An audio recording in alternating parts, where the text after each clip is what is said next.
3 choses qui peuvent te créer de la chute ou de l'alopécie quand tu portes des foulards, mais avant ça, abonne-toi. Très souvent, il y a beaucoup de femmes qui portent des foulards, hein. Il y a des femmes qui sont voilées, donc elles mettent des foulards. Il y a des femmes qui ne le sont pas, mais qui veulent juste, pour être jolies, mettre des foulards. Ou il y en a d'autres qui cachent leur chute ou leur alopécie pour mettre des foulards. Alors, le problème, ça va pas être tant le foulard, d'accord? C'est pas le fait de porter un foulard 24-24. C'est un peu comme une perruque. Ça pose pas tant de problèmes que ça. Il y a 3 choses dont tu dois tenir compte si tu ne veux absolument pas avoir de chute, ni de casse, ni quoi que ce soit en mettant un foulard. La première chose, ça va être la matière de ton foulard, d'accord? Il y a des matières qui sont plus propices que d'autres. Je ne dis pas que tu dois toujours mettre des foulards en satin. Si tu ne peux pas avoir un foulard en satin, dans ce cas-là, n'hésite pas à mettre un bonnet en dessous pour protéger tes cheveux, pour éviter que la matière soit en contact avec ton cheveu, d'accord? Donc, favoriser plutôt une matière qui ne va pas créer de casse ou de déshydratation.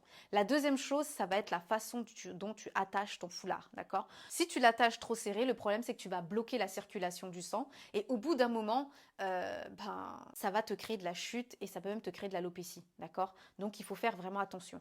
Et enfin, la troisième chose, ça va être les frottements, d'accord? Il ne faut pas qu'il soit trop serré, mais il ne faut pas qu'il soit trop lâche non plus, parce que si ça crée des frottements, le problème c'est que au long terme, ça peut créer également de l'alopécie ou de la chute de cheveux. Donc il faut faire attention. D'accord? Voilà ma diva. Si toi aussi tu veux que je t'aide à faire repousser tes cheveux suite à une alopécie ou une chute de cheveux, je vais t'inviter à cliquer sur le lien qui se trouve dans ma bio. Je te fais plein de gros bisous et comme d'habitude, touche pas à mes cheveux.